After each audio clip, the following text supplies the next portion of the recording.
चतुर लोमड़ी और जंगल का खजाना। घने और खूबसूरत जंगल में एक चतुर लोमड़ी रहती थी। उसका नाम था फुंदरी। वह चालाक थी, लेकिन दिल से किसी को नुकसान नहीं पहुंचाना चाहती थी। जंगल के सारे जानवर उसे उसकी बुद्धि के लिए मानते थे। एक दिन जंगल में अजीब अफवाह फैल गई। जंगल में कहीं एक पुराना खजाना छुपा हुआ है। यह खबर सुनकर सभी जानवर बहुत उत्साहित हो गए। हाथी बोला, अगर मुझे खजाना मिल जाए तो मैं अपने लिए एक बड़ा तालाब बनवाऊंगा। तोता बोला, मैं बहुत सारे रंग बिरंगे फल लाकर पूरा पेड़ भर दूंगा। बंदर चिल्लाया, मैं नई नई झूलने वाली रस्सियां लाऊंगा। सब खुश थे। बस एक ही जानवर गुस्से में था। बाघ, जो खुद को जंगल में सबसे ताकतवर समझता था। वह बोला, खजाना सिर्फ मेरा होगा, बाकी सब भूल जाओ। सब डर गए, लेकिन लोमड़ी चुपचाप मुस्कुरा रही थी। वह जानती थी कि बाघ लालच में अंधा हो चुका है। खजाने की खोज। अगले दिन बाघ ने जंगल में एक नक्शा ढूंढ लिया। उसने जोर से कहा, यह नक्शा पुराना है, पर खजाने तक पहुंचने का रास्ता यही है। जंगल के जानवर डरते डरते उसके पीछे पीछे चल पड़े। लोमड़ी भी साथ गई, लेकिन अलग दूरी पर शांत मन से सब देखती रही। नक्शे में एक अजीब सा संकेत था। सूरज जहां पेड़ों को छूता है, वहीं खजाने का रास्ता खुलता है। जानवर समझ नहीं पाए। सभी ने बाघ की बात मान ली और वह उन्हें एक अंधेरी गुफा में ले गया।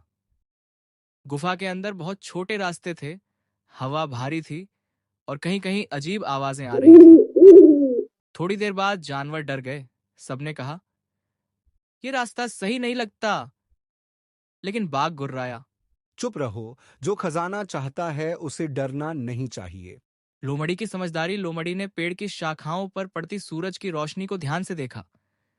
उसे महसूस हुआ कि नक्शे का असली मतलब यह है, पेड़ों की छाया का पीछा करो, न कि गुफा के अंधेरे का।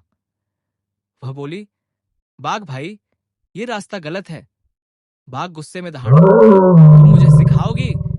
मैं जंगल का राजा हूं। लोमड़ी शांत रही। वह बाकी जानवरों को धीरे धीरे बाहर ले आई। फिर बोली, गुफा के ऊपर सूरज की रोशनी पहुंचती ही नहीं।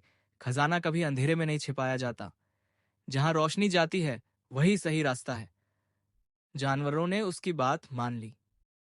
वे सब मिलकर सूरज की किरणों के पीछे चलते हुए एक बड़े पुराने पेड़ के पास पहुंचे।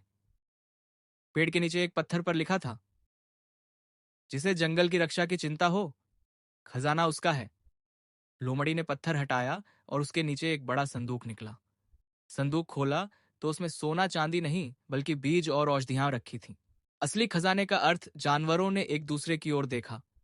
सुनने में यह खजाना कम लग रहा था, पर लोमड़ी बोली, असली खजाना वही है जो जंगल को सुरक्षित और संपन्न बनाए। इन बीजों से हम नए पेड़ लगाएंगे, औषधियों से घायल जानवरों की मदद होगी। सभी खुश हो गए। उन्होंने मिलकर पौधे लगाए। कुछ दिनों में वह जगह हरी भरी हो गई। जब बाघ बाहर आया, वह थक चुका था और खाली हाथ था। वह बोला, मुझे कुछ नहीं मिला।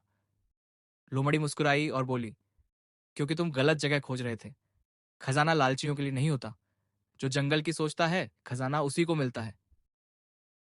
बाघ यह सुनकर शांत हो गया और उसने वादा किया कि अब वह लालच नहीं करेगा। सीख। लालच हमेशा गलत रास्ते पर ले जाता है। समझदारी और शांत दिमाग असली ताकत है। असली खजाना वही है जो सबके काम आए, अकेले के नहीं।